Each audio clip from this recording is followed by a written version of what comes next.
கிராம மிஷனரி இயக்கம் வழங்கும் கிராமிய நேரம் என்ற இந்த நிகழ்ச்சிக்கு உங்களை அன்புடன் வரவேற்கிறோம். இயேசு கிறிஸ்துவின் இனிய நாமத்தினாலே கிராம மிஷனரி இயக்க குடும்பத்தின் சார்பாக இந்த கிராமியம் நேரம் என்ற நிகழ்ச்சிக்கு உங்களை அன்போடு கூட வரவேற்கிறோம். இன்றைக்கு உங்களோடு கூட பேசும்படி ஆண்டவருடைய சமூகத்தில் நான் ஜெபித்த போது மார்க்கு 2ஆம் அதிகாரம் 3வது வசனத்திலே எழுதப்பட்டிருக்கிற வார்த்தைகளை உங்களோடு கூட பேசும்படி சொன்னார். பாருங்கள், அப்பொழுது 4 பேர் ஒரு திமிர்வாதக்கனை சுமந்து கொண்டு அவரிடத்திலே வந்தார்கள். இந்த பகுதி என்பது மிகவும் அற்புதமான ஒரு பகுதி. இயேசு கிறிஸ்து வீட்டிற்கு வருகிறார். இந்த வீட்டில் இயேசு இருக்கிறார் என்று கேள்விப்பட்ட உடனே அநேக திரளான ஜனங்கள் அந்த இடத்திலே கூடி வந்து விடுகிறார்கள். இயேசு கிறிஸ்து எங்கே போனாலும் சரி, அங்கு அநேக ஜனங்கள் அவரை பார்க்கும்படி வருகிறார்கள். எதற்காக? அவர்கள் சொந்த வாழ்க்கையிலே அவர்களுக்கு தேவையான அற்புதங்களை பெறுவதற்காக. அவரை தேடி வந்த ஒவ்வொருவருக்கும் ஆண்டவர் அற்புதங்களை செய்கிறார். இந்த செய்தியை கேட்கிற நீங்க உடனே ஆண்டவர்கிட்ட உங்களுடைய தேவைகளை சொல்லி பாருங்க. ஆண்டவர் உங்கள் வாழ்க்கையில் அற்புதங்களை, உங்கள் தேவையான அற்புதங்களை கட்டாயமாக செய்வார். பாருங்கள், பெரிய ஒரு கூட்டம் வீட்டில் இருக்கிறது. அவர்கள் அவர்களுடைய சொந்த காரியத்தை ஆண்டவரிடத்தில் முறையிட்ட அற்புதத்தை பெறுவதற்காக வீட்டிலே கூடி வருகிறார்கள். ஆனால் இந்த 4 பேர் ஆச்சரியம், பெரிய ஒரு ஆச்சரியம். அவர்களுக்காக அவர்கள் இயேசுவை பார்க்க வரவில்லை. திரளான ஜனங்கள் அவங்கவுங்களுக்காக தான் வந்திருக்கிறாங்க. இந்த 4 பேர் வித்தியாசமாக யோசிக்கிறார்கள். அந்த 4 பேர் ரொம்ப ஒரு முக்கியமானவர்கள்ங்க. இந்த 4 பேர் ஒருமனப்பட்டு இந்த திமிர்வாதக்கனை சுமந்து கொண்டு இயேசுவிடத்தில் செல்லுகிறார்கள். போனால் அங்கே வாசலில் நுழையவே முடியல, பெரிய கூட்டமாக இருக்குது. இவங்க என்ன செய்கிறாங்க, அங்கே மேற்கூரையை பிரித்து கட்டிலோடு கூட இயேசுவுக்கு முன்னாடி சேர்த்துடுறாங்க. அங்கே பைபிள் வார்த்தையை 5ஆம் வசனத்தை வாசி பார்த்தீங்கன்னா, இயேசு அவர்கள் விசுவாசத்தை கண்டு, எவர்கள்? அந்த 4 பேர்களுடைய விசுவாசத்தை கண்டு திமிர்வாதக்காரனை பார்த்து அவனுக்கு ஆண்டவன் பாவம் மன்னிக்கப்பட்டதுன்னு சொல்றாரு. அவனை எழும்பி நடக்க செய்கிறார். எல்லாரும் கண்களும் ஆச்சரியப்படும்படி அவன் எழும்பி நடந்து செல்கிறான். நடக்க முடியாத அவனை என் ஆண்டவராய் இயேசு கிறிஸ்து நடக்க செய்கிறார். அல்லேலூயா! எத்தனை ஒரு அற்புதங்கள் பாருங்கள். இந்த அற்புதத்தை செய்கிறவர் இயேசு கிறிஸ்து. ஆனால் அந்த அற்புதம் அந்த திமிர்வாதங்களுடைய வாழ்க்கையிலே அவன் பெற்றுக்கொள்வதற்கு காரணமாக இருந்தவர்கள் இந்த 4 பேர்கள் தான். நான் இந்த 4 பேர்களை யோசித்து பார்த்தேன். இந்த திமிர்வாதக்காரனை கொஞ்சம் பாராட்டணுங்க. இந்த 4 பேர்கள் அவனுக்கு ஒரு நண்பர்களாக கிடைச்சிருக்கிறாங்க. இந்த செய்தியை கேட்குற உங்கள் வாழ்க்கையில் எத்தனை நண்பர்கள் இருக்காங்க? அவங்க எப்படிப்பட்ட நண்பர்களாக இருக்கிறாங்க? இன்றைக்கி நிறைய வாலிப பிள்ளைகள் தவறுவதற்கு காரணம் என்ன தெரியுமாங்க? அவங்க நண்பர்கள் தான். ஒரு பழமொழி ஒன்று சொல்லுவாங்க, உன் நண்பர்களை யாருன்னு காட்டு, நீ நல்லவனா கெட்டவனுங்கிறத அதன் மூலியமாக நான் அறிஞ்சுக்கிறேன்னு சொல்லி ஒரு பழமொழி இருக்குது. அருமையான தேவடி பிள்ளைகளை, உங்கள் ஃப்ரெண்ட்ஸுகளை வச்சு நீங்கள் நல்லவங்களாக இருக்கீங்களா இல்லை கெட்டவங்களாக இருக்கீங்களான்னு சொல்லி கண்டுபிடிச்சிடலாம்.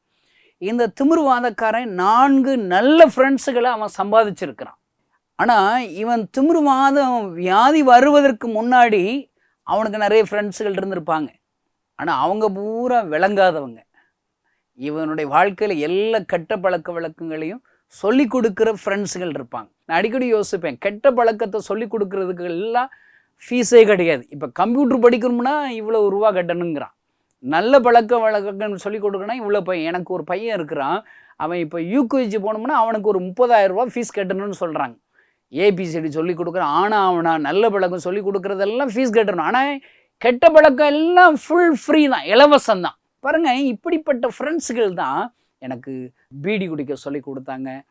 பாருங்கள், இன்னும் பாருங்கள், சாராயம் குடிக்க சொல்லி கொடுத்தாங்க. பொய் சொல்கிறது எப்படி, ஸ்கூலை கட்டடிச்சு சினிமா தேட்டருக்கு போகிறது, இப்படி எல்லாம் ஃப்ரெண்ட்ஸுகள் எனக்கு இருந்தாங்க. அதுபோல தான் இந்த திமிர்வாதக்காரன் இவன் வியாதியாக படுக்கிறதுக்கு காரணமே தாங்க அவனுடைய பாவங்கள் தான். ஏன்னா ஆண்டவனை பார்த்த உடனே முதல்ல உன் பாவங்கள் உனக்கு மன்னிக்கப்படுதுன்னு சொல்கிறாரு. அப்படிப்பட்ட ஃப்ரெண்ட்ஸுங்கனால தான் இவனுடைய நிலைமைக்கே காரணம். இது அருமையான இந்த சத்தத்தை கேட்கிற சகோதர சோரியே, இன்றைக்கு உன்னுடைய வாழ்க்கையில் இருக்கிற இழப்புகளுக்கு என்ன காரணம்? சமாதான குறைச்சல்களுக்கு என்ன காரணம்? நிறைய கடன் பிரச்சனைகள் இருக்கிறீங்களா, அதுக்கு என்ன காரணம்? நான் சொல்கிறேன், தவறான நண்பர்களாகத்தான் இருக்கும். பாருங்க, இவன் இப்போ விழுந்துட்டான். ஆனால் இவன் செஞ்ச நல்ல காரியம், அதற்கு அப்புறம் இவன் மனம் திரும்பி 4 நல்ல ஃப்ரெண்ட்ஸுகளை கண்டுபிடிக்கிறான். நீங்கள் கேட்கலாம், நல்ல ஃப்ரெண்ட்ஸுகளை எப்படிங்க அதுக்கு நீங்கள் ஜெபிக்கணும். இப்போ சும்மா ஜெபம் பண்ணுங்க, ஏசப்பா எனக்கு நல்ல ஒரு ஆவிக்குரிய நண்பர்களை தாங்க ஜெபம் பண்ணணும். அவர் பார்த்து சொல்கிறேன்னா, யோவான் 15:15 சொல்கிறாரு, நான் உங்களை சிநேகிதர் என்றேங்கிறாரு. ஆண்டவரே உங்களுக்கு ஃப்ரெண்டாக இருப்பாருங்க. நீங்கள் ஏசப்பா ஃப்ரெண்டாக மாறிட்டீங்க, அவர் இன்னும் நல்ல நண்பர்களை தந்துடும். அவர்கிட்ட ஜெபம் பண்ணிட்டீங்கன்னா அவர் உங்களுக்கு நல்ல நண்பர்களை தருவார். இன்னைக்கு இவ்வளோ பெரிய ஊழியக்காரனாக இருப்பதற்கு காரணம் என்ன தெரியுமாங்க? இயேசுவை ஏற்றுக்கொள்வதற்கு முன்பாக அநேக கெட்ட ஃப்ரெண்ட்ஸ்கள் இருந்தாங்க. அவங்க எல்லாம் எனக்கு கெட்ட பழக்கத்தை சொல்லி கொடுத்தாங்க. ஆனால் அடுத்து கொஞ்சம் ஆண்டவருடைய கிருபையாக சில நல்ல ஃப்ரெண்ட்ஸு இருக்காங்க. என் ஃப்ரெண்ட்ஸுகள் நல்லா படிக்கணும்னு சொல்லி கொடுத்தாங்க. அப்படியே அந்த நல்ல ஃப்ரெண்ட்ஸ் இருக்கிறதுனால கொஞ்சமாவது நான் உருப்பிட்டேங்க. அடுத்து இயேசு கிறிஸ்து என்னுடைய நண்பராக மாறிவிட்டார். அதற்கு ஆண்டவர் எனக்கு கொடுத்த நண்பர்கள் ஆவிக்குரிய நண்பர்கள், ஜெபிக்கிறவர்கள், ஆண்டவரை தேடுவர்கள், வேதத்தின் மீது வாஞ்சியோடு கூட இருக்கிறவர்கள். அப்படிப்பட்ட நண்பர்களால் தான் இந்த டேவிட் கணேசனை ஒரு நல்ல ஒரு கூர்மையான ஒரு எந்திரமாக, ஒரு ஊழியக்காரனாக ஆண்டவர் உருவாக்கி இருக்கிறார். ஐயா, அருமையான இந்த செய்தியை கேட்கிற சகோதரனை சகோதரியை, இன்றைக்கு உன் வாழ்க்கையில நீ ஜெபிக்க வேண்டிய ஒரு பெரிய ஒரு ஜெபம் என்ன தெரியுமா? நல்ல நண்பர்கள் எனக்கு தாரும் ஆண்டவரே என்று ஜெபிக்கணும். நான் சொல்கிறேன், நண்பர்கள் கிடைக்கணும்னு சொன்னால் முதல்ல நான் மாறணுங்க. எனக்கு எப்படி நண்பர்கள் கிடைப்பாங்க? நான் எப்படி இருக்கணும் அப்படி நண்பர்கள் தான் எனக்கு கிடைப்பாங்க. நான் எப்போ பார்த்தாலும் எதுனாலும் நான் ஜெபம் பண்ணுவேங்க. சின்ன விஷயத்தினாலும் சரி, பெரிய விஷயம் எதுனாலும் ஏசப்பாட்ட ஜெபம் பண்ணுவேன். நான் மாறினாங்க, நான் எப்படி மாறியிருக்கோம் அதே போல் நண்பர்களும் கிடைப்பாங்க. இன்றைக்கு விஎம்எம் ஊழியம் இன்றைக்கு இவ்வளோ பெரிய எல்லைகள் விரிவாக்குவதற்கு காரணம், 780 மிஷனரிகள் இதில் இருப்பதற்கு காரணம் என்ன? நல்ல ஆரம்ப காலங்களிலே நான் இயேசு கிறிஸ்துவனுடைய நண்பராக ஏற்றுக்கொண்டேன். நான் ஜெபிக்க ஆரம்பித்தேன். என்னுடைய வாழ்க்கையில மனம் திரும்பினேன். நல்ல நண்பர்களை ஆண்டவரே எனக்கு கொடுத்தார். அல்லேலூயா. நீங்கள் என்ன செய்வீங்களேங்க? சொத்து சேர்க்கறது பெருசு கிடையாதுங்க. 4 நண்பர்கள் வேணுங்க. பாருங்க, நம்ம செத்தோடனே தூக்கிட்டு போகிறதுக்கு 4 பேர் வேணும் இல்லைங்க. எங்கள் ஊரில் அதெல்லாம் சொல்லுவாங்க. நம்ம எல்லாருக்கும் நண்பர்கள் தேவை. இந்த திமிர்வாதக்காரனுக்கு பெரிய ஒரு சொத்தைங்க. இவனுடைய வாழ்க்கையில் முந்தின நண்பர்களால் எல்லா சமாதானத்தை இழந்துட்டான், ஆரோக்கியத்தை இழந்துட்டான். அவன் படுத்த படுக்க நடக்க முடியாதவனை கட்டில் படுக்கையாக கிடந்துட்டான். ஆனால் அவன் சம்பாதித்த பெரிய காரியம் 4 நண்பர்கள் தாங்க. அந்த 4 பேர்கள் இவனை சுமந்து செல்லுகிறார்கள். நான் நினைக்கிறேன், அந்த 4 பேர்களுக்கும் இயேசு பற்றி தெரியுதுங்க, அறிவு இருக்குதுங்க. அவர் எப்படிப்பட்டவர், யார் என்பதை அவர்கள் அறிந்திருக்கிறார்கள். இயேசுவிடத்தில் இந்த திமிர்வாதக்காரனாகி இவனை கொண்டு சென்றால் அவரால் அற்புதங்களை செய்ய முடியும் என்பதை அந்த 4 பேர்கள் உணர்ந்திருக்கிறார்கள். ஐயா, உணர்ந்துட்டு இயேசுடைய அவர் வல்லமை மிகுந்தவர், அற்புதம் செய்வர் உணர்ந்துட்டு அவங்க சும்மா இல்லை, செயல்படுறாங்க. இன்னைக்கு நிறைய பேருக்குங்க இயேசு கூடயே இருப்பாங்க, சர்ச்சுக்கு போவாங்க, பைபிள் வசனம் காமிப்பாங்க, நல்ல பாட்டு பாடுவாங்க, அந்நிய பாஷை கூட பேசுவாங்க, எல்லாம் இயேசுவை பற்றி அறிவு ரொம்ப இருக்கும். ஆனால் செயல்படணும்ல. இவரிடத்துல யாரை கொண்டு சென்றாலும், தேவையுள்ளவர்களை இயேசுவிடத்தில் கொண்டு சென்றால் அவர் சுகமாக்குவார்னு தெரியும். ஆனால் கொண்டு போகணும் இல்லைங்க. இப்போ கிராமங்கள் பாழாய் போகிறது. கிராமங்களில் எழுப்புதல் இல்லை, குடிக்கிறார்கள், வெறிக்கிறார்கள், விபச்சார வேசித்தனத்திற்கு அநேக கிராமங்கள் அடிமையாகி விட்டார்கள். சிறுபிள்ளைகள் ஒருவேளை இன்றைக்கு சின்ன வயசுலேயே குடிக்க ஆரம்பிச்சுட்டாங்க. படிக்கிறது குறித்து இன்ட்ரெஸ்ட் இல்லை. எத்தனை கிராமங்களிலே கட்டப்பட்டுள்ள கழுதைகளாக இருக்கிறார்கள். அவர்களை இயேசுவிடத்திலே கொண்டு போகுவதற்கு, இயேசுவை சுமந்து அந்த கிராமத்திலே ஆண்டவருடைய அன்பை சொல்லுவதற்கு இன்றைக்கு ஆட்கள் இல்லை. ஐயா, இந்த 4 பேர்களுக்கு இயேசுடைய வல்லமை தெரிந்திருக்கிறார். அவர் யார் என்று தெரிந்திருக்கிறது. அவரிடத்துல ஒரு குறை உள்ளவர்களை தேவையில்லை கொண்டு சொன்னால் அவர் அற்புதம் செய்வார் என்று தெரிந்திருக்கிறது. அவர்கள் செயல்படுகிறார்கள். நான் அடிக்கடி சொல்லுவேன், கிறிஸ்தவங்களுக்கு அறிவு ஜாஸ்திங்க, புத்தி கிடையாதுங்க. நான் சொல்கிறது புரியுதாங்க? இப்போ டாக்டருக்கு 5 வருஷம் படிச்சிட்டிங்க, படித்து முடிச்சு உங்களுக்கு டாக்டர் பட்டம் கொடுத்துட்டாங்க, எம்பிபிஎஸ் அப்படின்னு சொல்லி பட்டம் கொடுத்துட்டாங்க. இப்போ எனக்கு ஒரு 105 டிகிரி காய்ச்சி அடிக்குது, உங்கள்கிட்ட வர்றேன். நீங்கள் சொல்கிறீங்க, டாக்டர் படித்து நீங்கள் சொல்கிறீங்க, ஐயோ கணேசன், நான் படித்ததெல்லாம் உண்மை, ஆனால் ஊசி மட்டும் உனக்கு குத்த தெரியாது, உனக்கு வலிக்கு இல்லை, ரத்தம்லாம் வரலன்னு சொன்னால் நான் என்ன இப்போ இனத்தில் படித்து கிழிச்சிங்க? டாக்டருக்கு படிச்சுட்டு ஊசி குத்த தெரியாத டாக்டராங்க. இன்றைக்கி நிறைய கிறிஸ்தவங்க நாம் அப்படி தான் இருக்கிறோம். ஆதியாமத்திலிருந்து வெளிப்படுத்தல் வரைக்கும் எல்லாம் தெரியும், ஆனா செயல்பட தெரியாதுங்க. 1 சாமுவேல் 17 அதிகாரத்தை நீங்க வாசித்து பாருங்க. அங்க தேவை இருக்கிறது, கோலியாத்து கூட யுத்தம் செய்கிற ஒரு தேவை இருக்கிறது. எல்லாம் யுத்த காலத்துல தான் இருக்கிறோம், ஆனா செயல்படணும்ல. ஆனா அந்த 4 வாலிபர்கள், 4 பேர்கள் அவர்கள் செயல்படுகிறார்கள். நான் நினைக்கிறேன், இயேசு உயிர் உள்ள ஆண்டவர், அற்புதம் செய்கிற ஆண்டவர். அவரிடத்தில் நாம் விசுவாசத்தில் கொண்டு போனால் போதும், இவனை என் ஆண்டவர் பார்த்து கொள்வார். அப்படி ஒரு நம்பிக்கை அந்த 4 பேருக்கு இருந்துச்சுங்க. யுத்த களத்துல ஆயிரக்கணக்கான யுத்த வீரர்கள், சவுலோடு இருக்கிற யுத்த வீரர்கள் அங்க சும்மா நிற்கிறாங்க, அணிவகுத்து நின்றார்கள் என்று எழுதப்பட்டிருக்கிற. இன்னைக்கு எழுப்புதல் ஏன் தெரியுமா தாமதிக்கிறது? நான் 3 காரணம் சொல்லுவேங்க. 1, கிறிஸ்து இல்லாத கிறிஸ்தவர்களாக அணிவகுத்து நிற்கிறோம். எல்லாருக்கும் பேர் கிறிஸ்தவங்க தான், ஆனா ஏசுனார் கூட இருக்காரா? இந்த செய்தியை கேட்கிற சகோதரனே, உனக்கு பேர் கிறிஸ்தவன் பேர் இருக்குதா? ஆனா ஏசுனார் உன் கூட இருக்கிறாரா? உன் கூட உன் பக்கத்து வீட்டில் இருக்கிறவங்க எல்லாரும் உன்னை பார்த்து இவன் நல்ல ஒரு கிறிஸ்தவன் என்று சாட்சி சொல்ல முடியுமா? கிறிஸ்தவர் தான், ஆனா ஏசு கிறிஸ்து இல்லை, தலை இல்லாத சரீரம் போலதான் இன்னைக்கு இருக்கிறோம். இன்னும் 2வது காரணம், விசுவாசம் இல்லாத விசுவாசிகள். ஐயா, நமக்கு எல்லாம் விசுவாசிகள் பேர், ஆனா விசுவாசம் மட்டும் கிடையாதுங்க. என்னத்தங்க பெரிய எழுப்புதல் வரும்? இன்றைக்கு செயல்படுகிற விசுவாசிகள். ஐயா, என் ஆண்டவர் ஜெபத்திற்கு பதில் கொடுப்பார் என்ற விசுவாசம் எனக்கு இருக்கிறதா? நான் ஒருவேளை வியாதிஸ்தர்கள் கைகளை வைத்தால் அவள் சுகம் பெறுவார்கள் என்று என்னுடைய வேத புஸ்தகம் சொல்லுகிறது. நான் விசுவாசத்தோடு கை வைக்கிறேன் என்று நீங்கள் ஜெபிக்கிற கிறிஸ்தவர்களாக இருக்கிறீர்களா? அவர்களுக்கு தான் விசுவாசிகள் என்று பேர். இன்னைக்கு நிறைய விசுவாசிகள் இருக்கிறாங்க. விசுவாசிகள் கூட்டம் ஆயிரக்கணக்கான நூற்றுக்கணக்கான ஜனங்கள் ஆலயத்துக்கு சொல்லுகிறது, ஆனால் அவங்ககிட்ட விசுவாசம் இல்லை. அவங்க விசுவாசம் எல்லாம் அவங்க கூரைக்குள்ளதான் இருக்குது, அவங்க வீட்டுக்குள்ளதான் இருக்குது. அவங்க கணவருக்கு ஜெபம் பண்ணுவாங்க, அற்புதத்தை ஆண்டவர் செஞ்சான்னு சாட்சி சொல்லுவாங்க. என் வீட்டுக்கு ஜெபம் பண்ண, என் வீட்டுக்கு அற்புதம் செய்ய, என் பிள்ளைகளுக்காக ஜெபம் பண்ண, என் பிள்ளைகளுக்கு அற்புதம். அவங்க வீட்டை தாண்டி விசுவாசம் வராது. அருமையான கிறிஸ்துவ நண்பனே, இன்றைக்கு உனக்காக, உன் பிள்ளைகளுக்காக, உன் வீட்டில் உள்ளவர்களுக்காக விசுவாசம் வச்சு ஜெபிக்கிறதுக்கு மாத்திரம்தான் ஆண்டவர் உன்னை தெரிஞ்சு கொள்ள. உன் விசுவாசத்தின் எல்லைகள் உன் வீட்டை சுற்றி போகணும், பக்கத்து வீட்டுக்காரங்களுக்கு போகணும், உன் கிராமத்துக்கு போகணும், எதிரே இருக்கிற கிராமத்துக்கு போகணும். உன் விசுவாசத்தை கொண்டு ஆயிரக்கணக்கான லட்சக்கணக்கான ஜனங்கள் ஆண்டவர் அண்டையிலே வர வேண்டும். ஐயா, விசுவாசம் இல்லாத விசுவாசிகளாக, முட்டாள் கிறிஸ்தவர்களாக இருக்கிறீர்களோ? இன்னும் 3வது காரணம் நான் கண்டுபிடிச்சேன்னு தெரியுமாங்க? ஊழியம் செய்யாத ஊழியக்காரங்க. நான் இப்போ எனக்கு பேர் முழு நேர ஊழியர். நான் ரட்சிக்கப்படும் போது ஊழியம் செய்ய ஆரம்பிச்சிட்டேன். எனக்கு பேர் முழு நேர ஊழியர்னு எனக்கு தெரியாது. கிறிஸ்தவங்க அப்படி பேர் வச்சுருக்காங்கன்னு பின்னாடி தான் தெரிஞ்சுது. எனக்கு கொடுக்கப்பட்ட பைபிளில் முழு நேர ஊழியர், பகுதி நேர ஊழியர் 2 பிரிவே கிடையாதுங்க. இயேசு கிறிஸ்து என்னைக்கு உன் உள்ளத்துக்குள்ளே வந்தாரோ அன்னையிலிருந்து நீ ஊழியக்காரர். நீங்கள் ஏசப்பாவுக்கு ஏதாவது செஞ்சுதான் ஆகணும், செயல்பட்டு தான் ஆகணும். உனக்கு ஏசுனார் பற்றி தெரியுதா?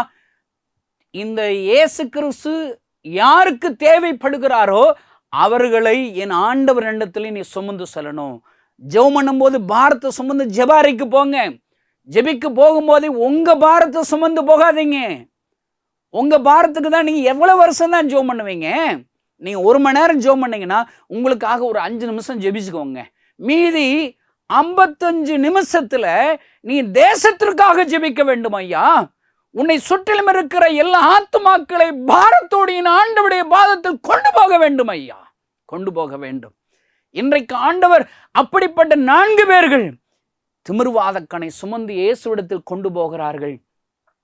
என் ஆண்டவர் அற்புதம் செய்கிறார். ஐயா, இன்னும் பைபிளில் என்ன கவர்ந்தது 2 ராஜாக்கள் 7ஆம் அதிகாரம் 9ஆம் வசனத்தில் 4 குஷ்டரோகிகள். அவங்க எல்லாத்தையும் இழந்துட்டாங்க. இழக்கிறதுக்கு இனி ஒன்றுமே கிடையாதுங்க.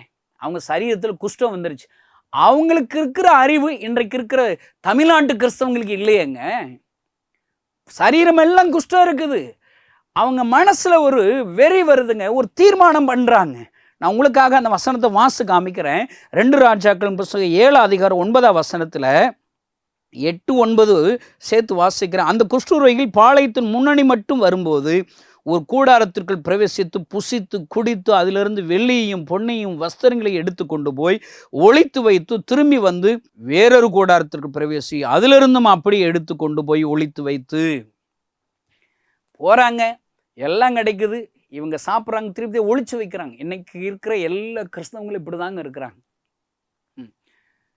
நீ கேட்ட பிரசங்கத்தை ஒளிச்சு வைக்காத. இயேசு பற்றி கேட்ட அற்புதங்களை நீ ஒளிச்சு வைக்காத. நீங்கள் எப்படி கிறிஸ்தவனை மாறுனீங்க? இன்னைக்கு இயேசுனுடைய பிள்ளை எப்படி மாறுனீங்க? உங்கள்கிட்ட ஒரு சாட்சி இருக்குல்லைங்க. அந்த சாட்சியின் செய்தி எவ்வளோ ஒரு பவர்ஃபுல் சாட்சி தெரியுமாங்க? உங்களுக்கு ஆண்டவர் செஞ்ச நன்மையை நீ சாட்சியை அறிவிச்சா பல ஆயிரங்கள் ஆண்டவண்டிகள் வருவார்கள் ஐயா. இந்த செய்தியை கேட்கிற கிறிஸ்துவ நண்பர்களே, உங்கள் சாட்சியின் செய்தியை ஒளிச்சு வச்சுட்டீங்களே. இயேசு நேசிக்கிறார் என்கிற செய்தியை ஒளித்து வைத்து விட்டோமோ? இயேசு சுகப்படுத்துகிறார் என்கிற செய்தி நீ அறிந்தும் அந்த செய்தியை நீ ஒளிச்சு வச்சுட்டியா? அவங்க மனசுல ஒரு குற்ற மனச்சாட்சி வருதுங்க. அவ்வளோதான். ஒரு கூடாரம் 2 கூடாரம் எடுத்து ஒளிச்சு வைக்கிறாங்க. அடுத்து 3வது அவங்க மனசுல குற்ற மனச்சாட்சி. அவங்க சொல்ற வார்த்தையை பாருங்க. நாம் செய்கிறது நியாயம் அல்ல. கிறிஸ்தவ நண்பர்களே, நீங்கள் செய்கிறது நியாயம் அல்ல. நீங்கள் மாத்திரம் ஆண்டவரை ஆராதிக்கிறீர்கள், ஆண்டவரிடத்தில் ஜெபித்து அற்புதத்தை பெறுகிறீர்கள். ஆனால் ஆயிரக்கணக்கான லட்சக்கணக்கான ஜனங்கள் இன்றைக்கு திமிர்வாதமாக கிடக்கிறார்கள். கிராமங்கள் திமிர்வாதமாக கிடக்கிறது. நீங்கள் செய்கிறது நியாயமல்ல, நியாயமல்ல. அவர்கள் நியாயமல்ல என்று சொல்லி அவர்கள் இந்த நாள் நற்செய்தி அறிவிக்கிற நாள் என்று சொல்லி அவர்கள் செயல்பட ஆரம்பிக்கிறார்கள் ஐயா. அருமையான தேவனுடைய பிள்ளைகளே, இந்த செய்தியை கேட்கிற நீங்கள் இன்றைக்கு மனமாறுங்கள் ஐயா. உங்களோடு கூட நல்ல ஃப்ரெண்ட்ஸுகள் ஒரு 4 பேரை சேர்த்துட்டிங்கன்னா அவ்வளோதாங்க, எழுப்புதல் வந்துடுங்க, எழுப்புதல் வந்துடும். ஒருவேளை எனக்கு வெளியில் உள்ளவங்கெல்லாம் தேடி 4 ஜெபிக்கிற ஃப்ரெண்ட்ஸுகளை கண்டுபிடிக்கிறது அரிதாக இருக்குதா? கட்டாயம் அரிதாக இருக்குன்னு நினைக்கிறேன். இன்றைக்கி யார் நல்ல ஆத்ம மாரமுள்ள ஜெபிக்கிறவங்களை கண்டுபிடிக்கிறது அரிதாக இருக்குது. நான் சொல்கிறேன், வெளியில் போய் தேடாதீங்க. முதல்ல உங்கள் வீட்டில் உள்ள உங்கள் ஒய்ஃபை நல்ல விசுவாசியாக மாற்றுங்க, உங்கள் பிள்ளைகளை மாற்றுங்க. உங்கள் குடும்பத்தில் ஒரு 4 பேரோ 4க்கு அதிகமானவர் இருக்கீங்க, முதல்ல நீங்கள் ஒருமனப்பட்டா போதுங்க, ஆண்டவர் அற்புதம் செய்வாருங்க. மத்தேயு 18 வாசிப்பார். 2 பேர் பூமியில் ஒருமனப்பட்டா போதும். இங்கே 4 பேர் ஒருமனப்படுறாங்க, சும்மா விடுவாராங்க. நான் ஒரு கிராமத்தில் ஆண்டவருடைய அன்பை சொல்லி கொடுத்தேன். ஏசப்பா உன்னை நேசிக்கிறான்னு சொல்லி கொடுத்தேன். என் சாட்சி சொன்னாங்க. என் சாட்சி என்ன? எங்கள் ஊருக்கு வர்றவங்கள அருவாளத்துக்கு ஏசுனாரை பற்றி சொல்ல வரவங்கள வெட்ட போயிடுவேன், அவ்வளோதான். ஆனால் என் ஹார்ட்டில் ஓட்ட வந்து டாக்டர் 6 மாதத்தில் செத்து போயிடுவேன்னு சொல்லிட்டார். நான் ஏறி இறங்காத இடமே இல்லை, 3 மாதம் அலையாத இடமே கிடையாது. கடைசியாக சாகிற நிலைமையில், சாகிறது சாப்பிட்றோம், கிறிஸ்தவங்க கும்புற சாமியை கும்பிடுவோன்னு சொல்லி தாங்க சர்ச்சுக்கு வந்தேன். இயேசுவிடத்தில் முறையிட்டேன், பாரங்களை இயேசுவிடத்தில் கொண்டு போனேன். ஆண்டவர் என்னை சுகப்படுத்தினார் ஐயா. அல்லேலூயா. ஏசப்பா என்னை சுகப்படுத்தினாருங்கிற எனக்கு சாட்சி. இந்த சாட்சி தாங்க இன்னைக்கு 780 மிஸ்டரிகளை கொண்டு வந்திருக்குதுங்க. மாதம் 1,00,000 கிராமங்களில் சிறுபிள்ளைகளை நான் சந்திக்கிறேங்க. எத்தனை நாங்கள் வச்ச வாலிபர் முகாமில் சுமார் 41,000 வாலிபர்கள் பங்கு பெற்றார்கள் ஐயா. எத்தனை அறுவடை ஐயா. ஒரே ஒரு சாட்சியின் செய்தி. இந்த கணேசனை என் ஆண்டவர் சுகப்படுத்தினார், என்னை சுகமாக்கின ஆண்டவர் உன்னையும் சுகப்படுத்துவார் என்று தைரியத்தோடு சொல்லுகிறேன், சவால் விட்டு சொல்லுகிறேன். இந்த ஒரே ஒரு சாட்சி சொல்லித்தானே என் ஊழியத்தை ஆரம்பித்தேன். என்கிட்ட இருக்கிற ஒரு செய்தி சொல்லிட்டேன். இன்னொரு செய்தி என்ன தெரியுமாங்க? நான் ஏசாமி கொஞ்ச நாளில் சந்தேகப்பட்டு மறுதளிச்சிட்டேங்க. மறுபடியும் சீரட் சாராயம் கொடைய வச்சு நன்றி இல்லாத கிறிஸ்தவன் ஆகிட்டேன். இந்த செய்தியை கேட்குற உங்களில் எத்தனை பேர் ஆண்டவர் எவ்வளவு அற்புதம் செஞ்ச நன்றி இல்லாத கிறிஸ்தவங்களா நீங்கள் இருக்கிறீங்க? ஆனால் பாருங்கள், பைபிளில் மார்க் 2 அதிகாரத்தில் அந்த 4 பேர் நன்றி உள்ளவங்க. ஏன்னா அவங்க ஆண்டவர்கிட்ட இருந்து அற்புதத்தை பெற்றுப்பாங்க. அந்த நன்றியை உணர்வை அவங்க ஆண்டவருக்காக செயல்படுறாங்க. நான் அடிக்கடி யோசிச்சு பார்த்தேன். பைபிள்லங்க 22 செய்திகள் கம்யூனியன் கொடுக்கறது குறித்து புது ஏற்பாட்டில் இருக்குதுங்க. இன்னும் பாருங்க, ஞானசானம் குறித்து 60 முறை வந்திருக்கு. ஆனால் ஏசுனாரை பற்றி மற்றவங்கள்ட்ட சொல்லணுங்கிற செய்தி புதிய ஏற்பாட்டில் 1000க்கு மேலே இருக்குதுங்க. அல்லேலூயா. இன்னைக்கு என்கிட்ட சொல்லுவாங்க, கணேசன் எப்போ பார்த்தாலும் எங்களுக்கு ஏதாவது ஒரு ஆறுதலாக பேசுறியாடா, எப்போ பார்த்தாலும் நீ ஊழியன்சின்னு சொல்லிக்கிட்டு. ஆண்டவர் அப்படி சொல்லி இருக்கிறாருங்க. அருமையான கிறிஸ்தவ நண்பர்கள், நீங்கள் ஒவ்வொருவரும் ஊழியம் செய்யணும். என்கிட்ட இருக்கிற நன்றி இல்லாத கிறிஸ்தவனை மாறின பிறகு ஏசு என்னை கைவிடலைங்க. நான் இருக்கிற கிராமத்தில் பாழடைந்த கட்டிடத்தில் நான் தூங்கி எந்திரிச்சு வீட்டிற்கு போக வேண்டும் என்ற ஆயத்தத்தோடு இருந்தபோது பூட்டின அறைக்குள்ளாக அவர் தரிசனமானார். வெண்ணாடை அணிந்தவர் என் கண்கள் முன்பாக அவர் நின்று கொண்டிருந்தார். அவர் அழுது கொண்டே இருந்தார். அவருடைய அழுகிற குரலை என் காதுகள் கேட்டது. நான் அவரை முதலில் தரிசிக்கும் போது அவர் யாருன்னு தெரியாது, அவர் இயேசுதான் என்று எனக்கு தெரியாது. அவர் அழுதார். ஐயோ, நானே தேவன், என்னை தவிர வேற தேவர்கள் இல்லை. நான் இந்த ஜனங்களுக்காக பரிதபிக்க, என்னால் படைக்கப்பட்ட என் ஜனங்கள் இவளை ஆசீர்வதிக்க விரும்புகிறேன், சந்தோஷம் தர விரும்புகிறேன், சமாதானம் தர விரும்புகிறேன், வியாதிகளை சுகமாக்க விரும்புகிறேன். ஆனால் யாருமே என்கிட்ட வரமாட்டாங்களே, என்னாலே எல்லாமே எங்கோ போய் கொண்டு இருக்கிறார்களே. அழுது கொண்டே இருந்தார் ஐயா. அருமையான தேவனுடைய பிள்ளை, இன்றைக்கு நான் ஊழியம் செய்வதற்கு இன்னொரு காரணம் என்ன தெரியுமா? இயேசு என்னை சுகப்படுத்தினான். முதல் காரணம், என் கண்ணீரை துடைத்தார். இரண்டாவது காரணம், என் கண்ணீரை துடைத்த ஆண்டவர் கண்ணீரோடு இருக்கிறார். அவரால் அற்புதம் செய்ய முடியும். அவரிடத்துல போகிற ஒவ்வொருவருக்கும் அற்புதம் செய்ய முடியும். இன்றைக்கு நான் என்ன வேலை செய்யறேன்? போஸ்ட்மேன் வேலை பார்க்குறேங்க. போஸ்ட்மேன் வேலை 25 வருஷமா இயேசுவை சுமந்து செல்லுகிறேன். இயேசு எனக்கு கொடுத்த பாரத்தை நான் சுமக்கிறேன். அநேக கிராமங்களுக்காக அந்த பாரங்களை சுமந்து இயேசுவிடத்தில் கொண்டு போய் அவரிடத்தில் சமர்க்க இருக்கிறேன். ஐயோ, இந்த கிராமம் திமிர்வாதமாக இருக்கிறது. நான் போகிற திருச்சபைகள் திமிர்வாதமாக இருக்கிறது. நான் பார்க்கிற இன்றைக்கு அநேக ஊழியக்காரர்கள் செயல்பட முடியாத திமிர்வாதம் உள்ள ஊழியக்காரர்களாக இருக்கிறார்கள். ஐயோ, நான் என்ன செய்யட்டும்? ஆண்டவரே, உம்முடைய சமூகத்தில் நான் கொண்டு வருகிறேன் என்று சொல்லி ஒவ்வொரு முறை கண்ணீரோடு கூட ஜெபிக்கிறேன். அவர் என்னுடைய ஜெபத்தை கேட்டு அற்புதங்களை செய்கிறார். ஐயா, இந்த செய்தியை கேட்கிற சகோதரனே, சகோதரியே, நீ மாறு. உன்னை போல 4 நண்பர்களை சம்பாதி. அவ்வளவுதாங்க. எழுப்புதல் நீ இருக்கிற இடத்துல தொடங்க ஆரம்பிக்கும். ஐயா, இந்த 4 பேர்கள் செயல்பட்டார்கள். ஐயோ, ஒரு திமிர்வாதக்காரன் எழுந்து நடந்தானே. இன்றைக்கு ஏன் ஐயா இப்படிப்பட்ட அற்புதங்களை நம் கண்கள் முன்பாக பார்க்க முடியவில்லை? அந்த 4 பேருக்கு இருந்த அந்த அர்ப்பணிப்பு இன்றைக்கு இருக்கிற கிறிஸ்தவங்கிட்ட நம்மிடத்தில் இல்லையோ? நம்ம சாக்கு போக்கு சொல்லுவோங்க. நம்ம தூக்கிட்டு போகிறதே அரிது. ஒருவேளை நம்ம தூக்கிட்டு ஏசுனார் இருக்கிற அந்த சர்ச்சுக்கு ஒரு வீட்டுக்கு கொண்டு போயிட்டோன்னா அங்கே இடம் இல்லாட்டா திரும்பி போயிருப்போம். கடவுள் சித்தம் இல்லைன்னு. அவங்க பாருங்க, உடலை தன்னுடைய வச்சிருக்கிற கோல்ல அவங்க பின்மாற்றமாகலை, திரும்பி பார்க்கல. ஏதாயிரம் ஒரு வழி கிடைக்குமான்னு சொல்லி யோசிக்கிறாங்க. கூரையை பிரிக்கிறாங்க. கூரையை பிரித்து இறக்குறது எவ்வளோ கஷ்டம் தெரியுமாங்க? 4 பக்கம் 4 கயிறு வச்சு கட்டில் எடுத்திருந்தா ஒருத்தன் விட்டா கூட அவன் சரிஞ்சு கீழே விழுந்து செத்தே போயிருப்பான். அந்த துமுர்வாதக்காரனை. ஒரு மனதுங்க, தியாகங்க, அன்புங்க. ஐயோ, கடினமாக ஒரு உழைக்கிறார்கள். அவர்கள் அற்புதத்தை திமிர்வாதனுக்கு பெற்று தருகிறார்கள். என் ஆண்டவரை அவர்களை தொட்டு ஆசீர்வதிக்க முடியும், அற்புதம் செய்யும்படி அற்புதம் செய்யறதுக்கு இவர்கள் காரணமாக இருக்கிறார்கள். ஐயா, இந்த செய்தி கேட்கிற கிறிஸ்தவ நண்பர்களே, நீங்களும் நானும் காரணமாக இருப்போமே. இன்று எத்தனை ஆயிரக்கணக்கான லட்சக்கணக்கான சிறு பிள்ளைகள் அப்பம் கேட்கிறார்கள், அவர்களுக்கு கொடுப்பார்களே, தேவையோடு இருக்கிறார்கள். நான் கிராமங்களில் போய் சிறுவர் ஊழியர் செஞ்சுட்டு சந்தோஷமாக திரும்பி வரும்போது அவங்க ஒரு கேள்வி கேட்பாங்க. கணேசண்ணே, அடுத்து நீங்கள் எப்போ வருவீங்க? எப்போ வருவீங்க? நீங்கள் நல்ல பாட்டு சொல்லி கொடுக்குறீங்களே, வசனம் சொல்லி கொடுக்குறீங்களே, நல்ல பழக்கம் சொல்லி கொடுங்க, அடுத்து எப்போ வருவீங்கன்னு சொல்லும்போது அவங்களுக்கு என்ன பதில் சொல்கிறதுனே தெரியாதுங்க.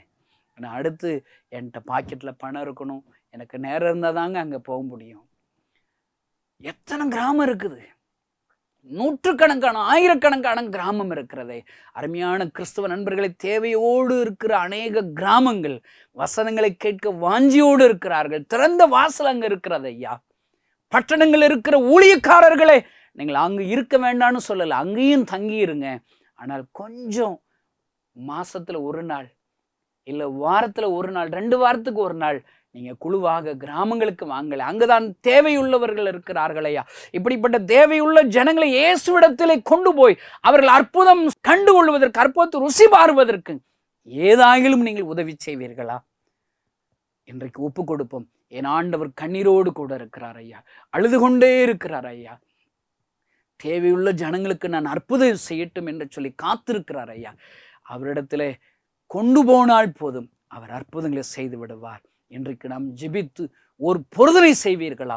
ஆண்டவரே, தேவையுள்ள திமிர்வாதக்காரனை அந்த 4 பேர்கள் கொண்டு வந்தது போல ஒவ்வொரு நாளும் உம்முடைய சமூகத்தில் தேவையுள்ளவர்களுக்காக நான் ஜெபம் பண்ணி உம்மிடத்திலே பாரங்களை கொண்டு வரப்போகிறேன்.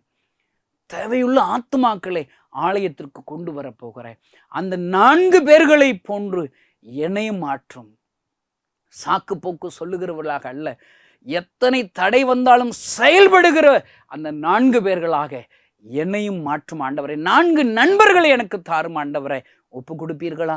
ஆண்டவர் மகிமையான காரியத்தை செய்வார். பரலோகத்தில் இருக்கிற எங்கள் அன்பு தகப்பனே, அந்த 4 நண்பர்களை போன்று இந்த செய்தியை கேட்கிற ஒவ்வொருவருக்கும் நல்ல ஆவிக்குரிய நண்பர்களை தருவீராக, செயல்படுகிற நண்பர்களை தருவீராக. இந்த செய்தியை கேட்கிற ஒவ்வொருவரும் நான் தேவையுள்ளவர்களை சுமக்கட்டும், இயேசுவின் கண்ணீரை நான் துடைக்கட்டும். ஆண்டவரே, அநேகர் எழும்பட்டும் அப்பா, திருச்சபைகளாக எழும்பட்டும், 4 கிறிஸ்தவர்களாக எழும்பட்டும்.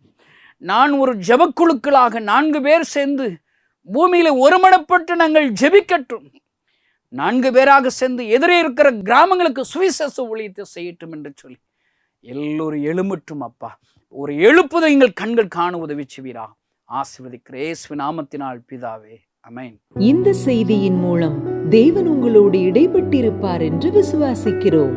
நீங்களும் எங்களோடு இணைந்து தேவனுடைய பணியில் தோள் கொடுக்க விரும்புகிறீர்களா? கீழ்க்கண்ட எங்கள் ஊழிய திட்டங்களுக்காக ஜெபிக்க முன்வரலாமே. தமிழ்நாடு மற்றும் பிற மாநிலங்களிலும் ஆலயம் கட்ட தேவையாயுள்ள 1000 கிராமங்களில் இடம் வாங்கி ஆலயம் கட்டப்பட ரூபாய் 5 லட்சமோ அல்லது அதில் ஒரு பகுதியையோ கொடுத்து ஆலயம் கட்டி கொடுப்போர் எழும்ப ஜெபியுங்கள். சூனேமியால் எலிசாவிற்கு ஒரு அறை வீட்டை கட்டி கொடுத்தது போல புதிய மிஷனரிகள் தங்கி பயிற்சி எடுப்பதற்கு ரூபாய் 2 லட்சம் கொடுத்து ஒரு மிஷனரி வீட்டை கட்டி கொடுப்போர் எழும்ப ஜெபியுங்கள். நாம் சந்திக்கும் வாலிபர்கள் மற்றும் ஆரம்ப விசுவாசிகளை கிறிஸ்துவுக்குள் வளரச் செய்ய ரூபாய் 300 கொடுத்து ஒரு வேதாகமமோ அல்லது அதற்கு மேற்பட்ட வேதாகமங்களையோ வாங்கி கொடுப்போர் எழும்ப ஜெபியுங்கள். நாம் பணி செய்யும் 8 மாநிலங்களிலும் உள்ள முழுநேர மிஷனரிகளை மாதந்தோறும் ரூபாய் 10,000 கொடுத்தோ அல்லது இயன்ற காணிக்கையை கொடுத்தோ தாங்குவோர் எழும்ப ஜெபியுங்கள். தமிழ்நாடு மற்றும் பிற மாநிலங்களிலும் துரிதமாக சுவிசேஷம் அறிவிக்கவும் பின்தொடர் பணிக்காகவும் சுவிசேஷ வாகனங்கள் வாங்கி கொடுப்போர் எழும்ப ஜெபியுங்கள். மேலும் எங்களோடு தொடர்பு கொள்ள விரும்பினால் திரையில் காணும் எமது முகவரியை குறித்துக் கொள்ளுங்கள். கிராம மிஷனரி இயக்கம், தபால் பெட்டி எண் 51, விருதுநகர் 626001. இந்த நிகழ்ச்சியையோ அல்லது எங்கள் ஊழியத்தையோ நீங்கள் தாங்க விரும்பினால் கீழ்காணும் தொலைபேசி எண்ணை தொடர்பு கொள்ளலாம். 7378000444 7378000444. கர்த்தர் தாமே உங்களை ஆசீர்வதிப்பாராக.